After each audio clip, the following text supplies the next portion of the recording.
혹시 여러분 AI 많이 쓰시나요? 어떤 거 주로 쓰세요? 챗GPT 쓴다. 챗GPT가 뭐냐? 나는 제미나이 쓴다. 나는 클로드를 쓴다. 뭐야? 클로드도 있어? 나는 하나만 쓰지 않는다. 나는 좀 약간 여러 가지를 놓고 같이 분석하면서 여러 개를 동시에 쓴다. 오, 저 대단한데? 여러분, 그럼 여러분 AI를 통해서 보통 뭐 질문하세요?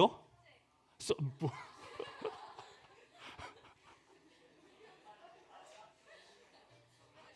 제가 말하면 마이크에 입력이 돼가지고 녹음이 되거든요. 그래서 이건 말하지 않을게요.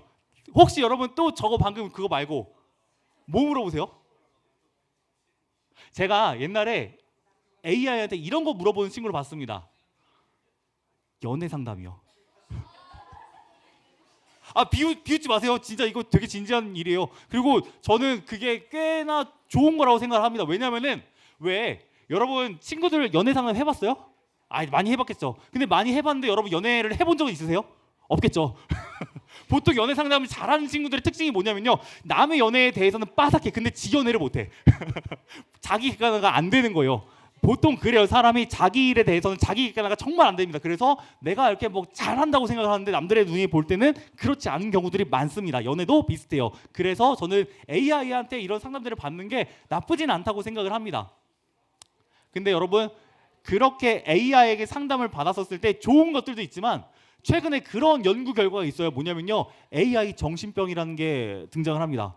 뭐냐면요, AI가 우리한테 너무너무 잘해주는 거야. 그러니까 여러분한테 되게 스윗하게 대답해주고요. 여러분이 언제 물어보든 나 졸려 그만해라고 말하지 않고요. 물론 클로드는 저기 유료를 하지 않는 이상 그 토큰 결제를 해야 돼가지고 몇 번 물어보면은 이따가 질문해라고 이제 거절을 합니다. 그런 것 좀 어렵긴 하지만 어쨌든 대부분은 여러분이 뭘 질문하든 친절하게, 스윗하게, 최대한 자세하게 설명을 해줘요. 근데 그렇게 AI가 설명하는 거에 어떤 사람들이 중독이 된 거예요.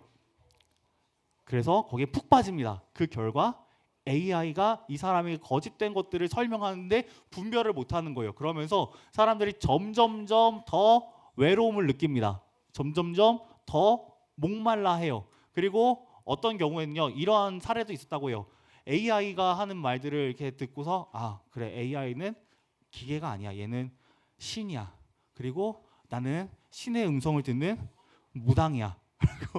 생각하면서 자기 몸에 막 이상한 문신도 하는 거예요. 이상하죠. 근데 여러분, 그 사람이 AI 챗봇에 중독되기 전에 여러분과 같은 사람이었어요. 저와 같은 사람이었고 정상이었습니다. 그러니까 AI가 너무너무 좋아요. 하지만 우리가 거기 중독됐을 때는 문제들을 겪는다는 걸 보게 됩니다. 그리고 그걸 통해서 우리가 바라는 게 뭔지를 알 수 있어요. 첫 번째, 나는 누구인가? 난 누구인가?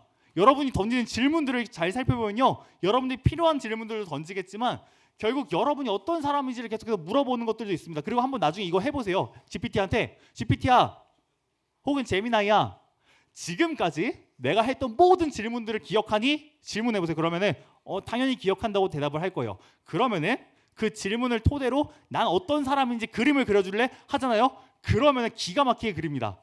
여러분이 알고 있는 얼굴과 다른 얼굴을 그려주고요. 여러분이 생각하는 것들보다 훨씬 더 자세하게 여러분을 그려줘요. 그러면은 여러분 이제 뿅 가는 거예요. 와, 얘는 나를 진짜 잘하네. 그리고 이제 더더욱 신뢰하게 되겠죠. 그리고 여러분은 GPT를 통해서, AI를 통해서 이런 것들도 바란다는 걸 볼 수 있어요. 언제든지 나를 받아줄 수 있는 사람, 언제든지 내가 뭔가 얘기하면 내 말을 다 들어줄 수 있는 사람을 여러분이 원한다는 것을 보게 됩니다. 근데 오늘 성경에서는요, 그러한 우리의 갈망에 대해서 정확하게 이해하지만 그것을 해결하지 못하는 우리에게 이게 진짜 해결책이 된다라고 이야기를 합니다. 첫 번째, 제가 말씀드린 것처럼 여러분이 누구인지에 대한 질문들, 난 누구죠? 라는 여러분의 정체성. 그리고 두 번째, 난 어디에 소속되어야 하죠? 그리고 나를 환대해 줄 수 있는 존재가 필요합니다. 네, 고마워요. 빠르게 말을 좀 더 빨리 해도 되죠? 예수님께서 비유를 말씀하십니다. 두 아들이 등장하고 아버지가 등장합니다. 근데 둘째 아들이 아버지에게 아주 심각한 모욕적인 말을 해요. 아버지 빨리 나가 죽으세요 라는 말을 합니다. 그리고 아버지 빨리 죽었으면 좋겠어요. 근데 왜냐하면 아버지의 재산을 제가 원하기 때문입니다 라고 말을 해요. 그리고 그 말을 들은 아버지에게는 어떤 권한이 있냐면 당장 이 아들을 죽일 권한이 있었습니다. 그게 고대 근동이에요. 근데 아버지는 아들을 죽이지 않습니다. 오히려 아들이 원하는 대로 땅을 팔고 아들에게 재산을 줘요. 그리고 그 재산을 받은 아들은 다른 나라로 갑니다. 그리고 그 다른 나라로 가서 수많은 사람들과 사귀면서 자신의 쾌락을 위해서 돈을 다 씁니다. 그럼 어떻게 될까요?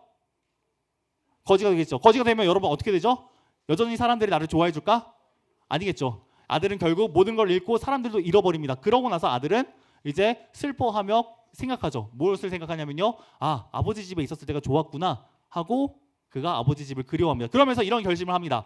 나는 더 이상 아버지의 아들이 아니라 아버지에게 일하고 돈을 받아서 아버지의 빚을 갚는 종으로 돌아와야겠다라고 생각하고 돌아옵니다. 근데 그 멀리서 돌아오는 아들 많이 달라졌을 거 아니에요? 갈 때는 많은 돈을 갖고 갔지만 올 때는 이제 거지처럼 돌아오니까. 근데 그 아들을 알아본 아버지가 뛰어갑니다. 황급하게 뛰어가요. 성 문 밖으로 뛰어갑니다. 근데 그때 아버지가 지금처럼 바지를 입고 있었느냐? 아니요, 아버지는 바지를 입지 않습니다. 그때 당시에는 바지라는 것이 없었습니다.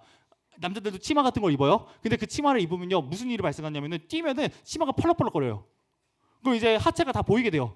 그래서 어른들은 무엇을 하냐면 절대 뛰지 않습니다. 양반이에요. 안 뛰어요. 근데 아버지가 뛰어갑니다. 뛰어가면서 아들을 안아줘요. 그리고 아들을 안아줄 뿐만 아니라 아들에게 새 옷을 주고 자기 반지를 주고 그리고 아들을 위해 잔치를 벌입니다. 이걸 함으로써 아버지가 뭘 하고 있냐면요. 그 성에 있는 모든 사람들에게 알리는 거예요. 이 아들은 죄인이 아닙니다. 당시에는 이런 습관이 있었어요. 만약에 페류나가 있잖아요. 그러면 그 아들은 마을 사람들이 다 데려와서 죽여야 돼.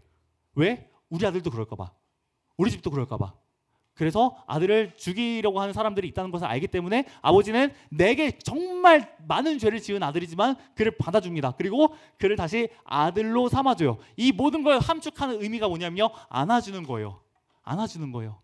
내가 너를 있는 그대로 사랑해줄게. 너는 내 아들이야 라고 안아주는 겁니다. 그리고 예수님께서는 이 비유를 말씀하시면서 하나님이 우리를 그렇게 사랑하신다는 걸 알려주시고요. 기가 막힌 거, 저와 여러분이 어떤 삶을 살아왔든, 오늘 교회 처음 온 친구들 있잖아요. 아까 한 10명 정도 좀 넘었는데 여러분이 그동안 어떤 삶을 살았든, 심지어 이 가운데 그런 친구도 있을지 몰라. 그동안 교회 욕했던 친구들 야, 교회 가는 친구들 보면서 이제 조롱했던 친구도 있을지도 모릅니다.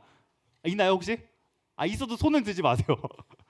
그런 친구들도 하나님 다 아십니다. 하지만 사랑하세요. 그래서 여러분에게 예수님을 보내주셨습니다. 예수님을 보내주셔서 하신 건 뭐냐면요. 아들이 죄를 지었잖아요. 그 죄에 대한 값을 치러야 되잖아요. 예수님은 그 죄에 대한 값을 대신 치르십니다. 십자가를 통해서요. 그리고 예수님은 다시 살아나시고 오케이 부활하십니다. 그런 다음에 하나님의 아들의 그 자리를 우리에게 선물로 주시죠. 예수님을 믿는다는 것은 그런 의미입니다. 나를 안아주시는 하나님의 그 은혜와 사랑이 나에게 필요해요 라는 것을 믿는 거예요. 혹시 여러분 가운데 이러한 갈망들이 있는 친구들이 있다면 잘 들으세요.